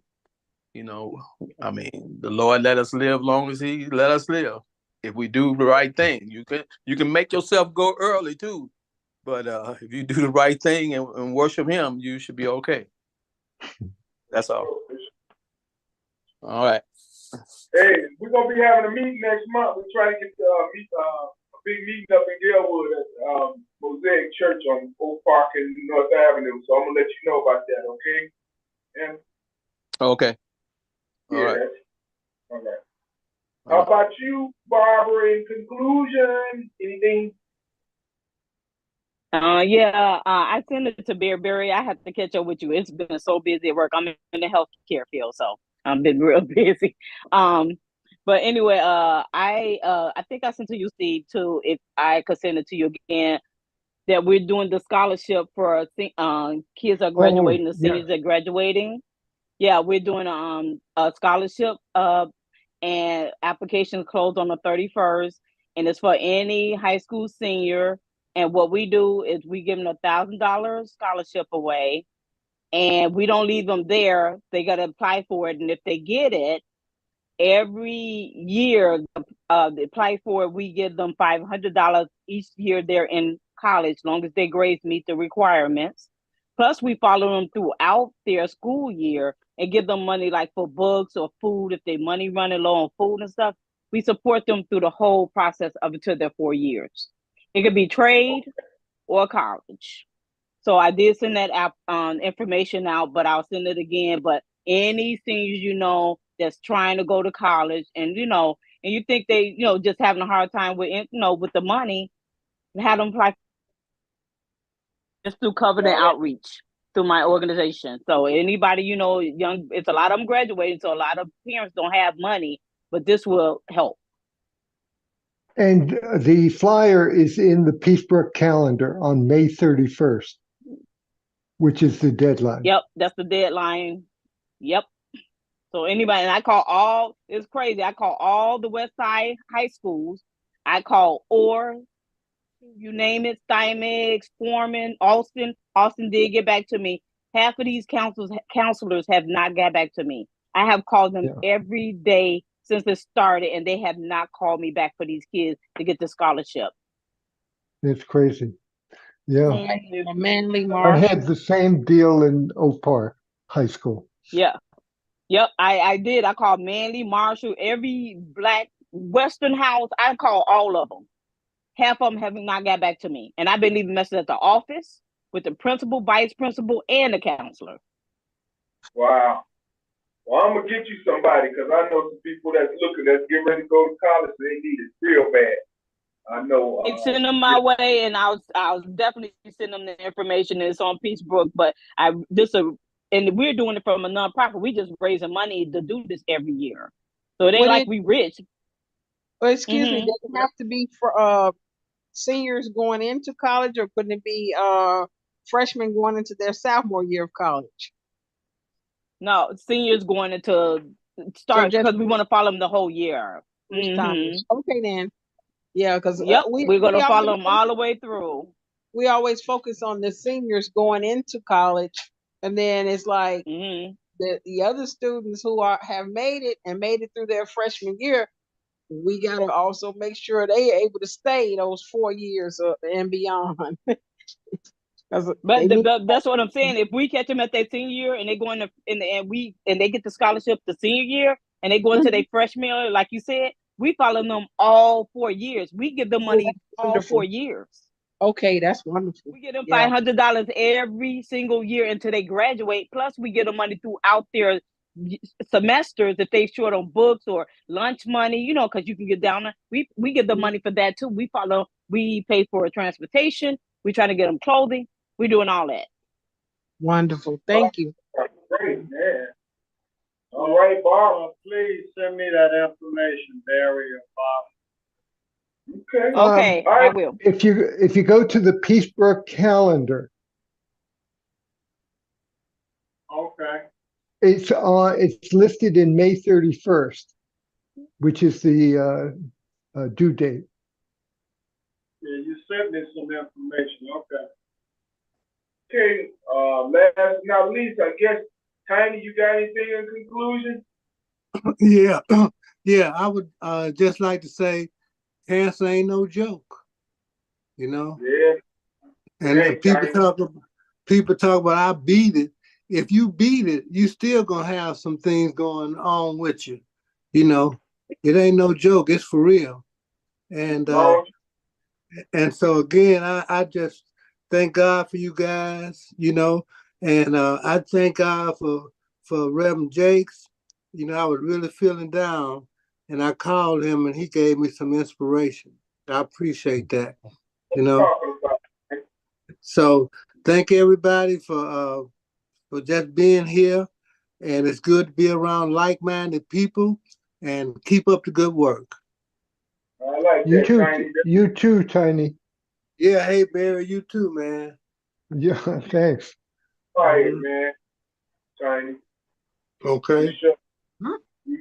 I definitely listen to where you're going, you know? Yeah. I remember what my man Butch introduced me to you. He said, "This is my best guy right here, Steve." I said, "All right, okay.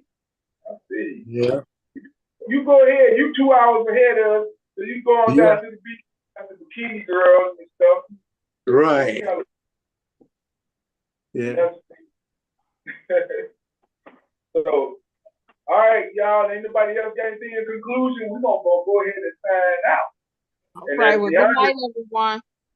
One thing. Good night, Camilla. Hold on. Arnold got something. Real quick. Go ahead, Barbara. Was that Barbara? No, that was Camilla. But go ahead.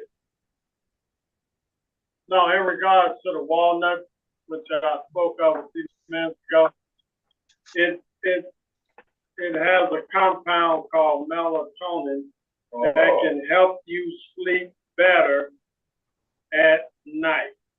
So now, as I mentioned, just, a small cup full of walnuts. Right. And before you know it, stress feed you and doze off to sleep. That's just a natural way instead of buying, Right. I like that. Mr. Arnold, Yeah. I'm glad you brought up about eating the walnuts. It has melatonin, because we were just talking about the pharmaceutical companies. There's so many kids, there's so many people on melatonin right now. As they give it to them as a sleep aid, when all they could have did was tell them to eat some walnuts. Right. Put them in some brownies or something. I don't know. Put a bunch of them in brownies. Look, the Brazil nuts got some medicinal characteristics too. So I forgot what they were. But for a man, I would suggest walnut and Brazil nut. Google that information and you'll like what you read. All right. That's what I'm talking about. Hey, y'all, as DeAndre always says, we always got room here at the table, as we do every Sunday from 6 to 8. And, the best thing about this is we're getting information out to people, as we always say. West Side people talking about West Side things right here on the West Side. But we're going to stay on this topic going into next week, because everybody needs to be aware of their health. And if we could help somebody stay healthy and keep them informed and keep them alive, we're going to do that. So until then, we want to welcome y'all to Northwest Austin Council. Good night, y'all. Next week. Good night. Good night, everyone.